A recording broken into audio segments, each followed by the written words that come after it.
Welcome back, and today we're talking about the Misfit of Demon King Academy episode 3. So like always, let's just jump into it.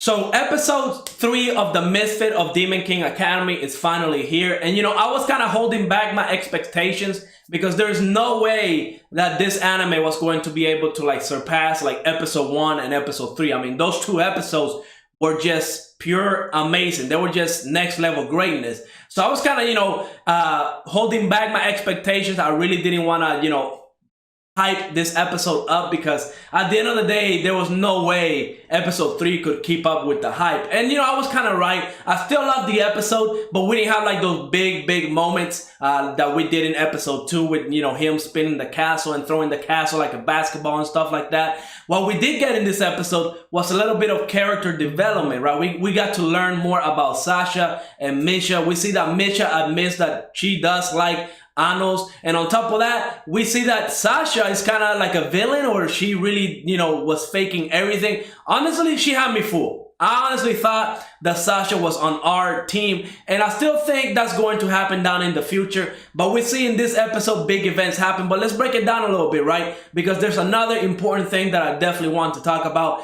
They introduced the 7 demon emperors. They're supposed to be the 7 offsprings from the Demon King.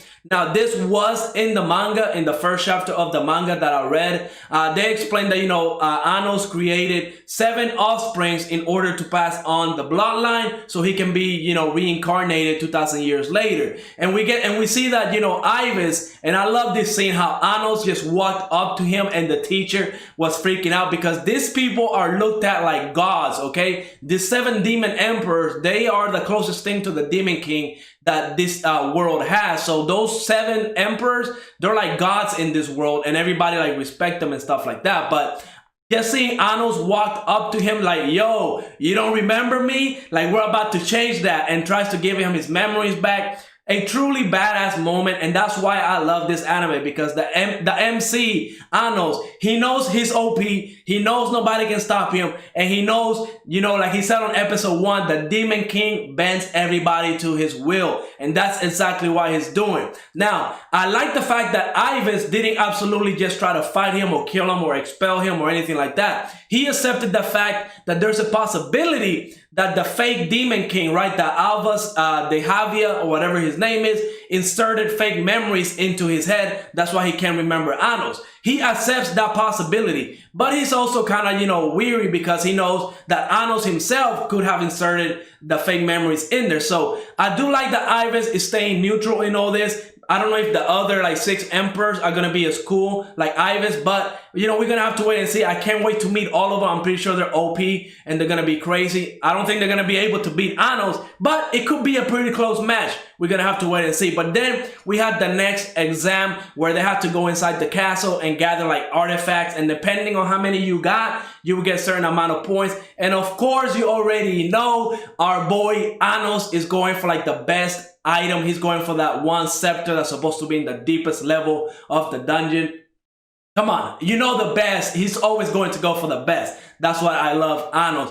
And now, in this scene right here is where we got the big betrayal. I did not see it coming. Honestly, I was 100% sure that Sasha was on our team. I was 100% sure that Sasha actually came over and accepted Anos because he's OP, he's strong. She can learn so much from him. But the fact that she still thinks, or I hope she is all fake. Because they made it seem like she still does care for Misha, because if she really wanted to, she could have stabbed her, and like Anos said, she could have broken her down into pieces and scattered her around the world. She could have really killed her, but she decided not to. So I honestly think this is a family issue. I feel like Sasha is being pressured to become the next Demon King or something along those lines.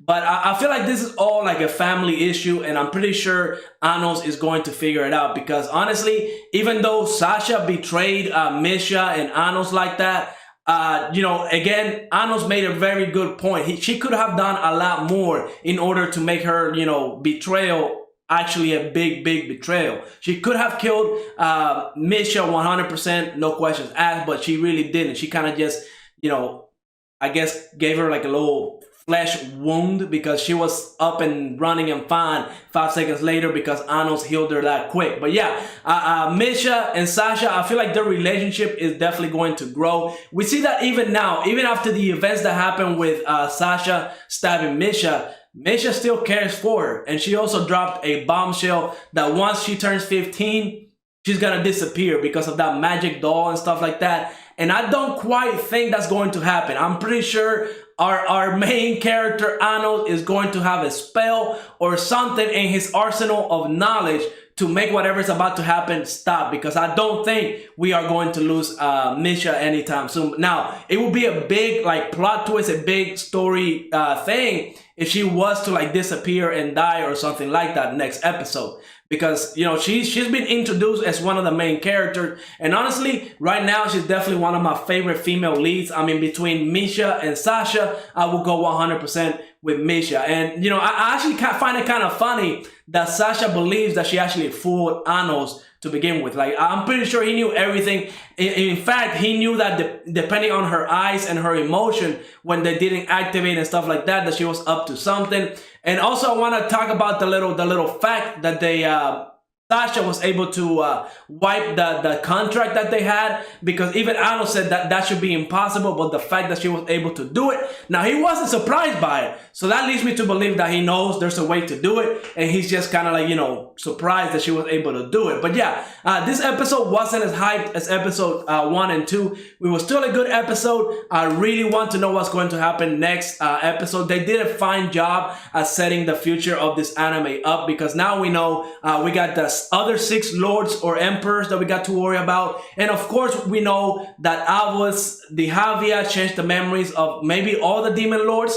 And I can't wait to actually meet that demon king, because Anos is not going to take that well. That dude is going to put a world of hurt on whoever is impersonating his name. So yeah, I can't wait. Definitely a great episode. And honestly, I want to know what you thought of this episode. Also, let me remind you, we do have a Discord now. So it's going to be, the link is going to be down in the description.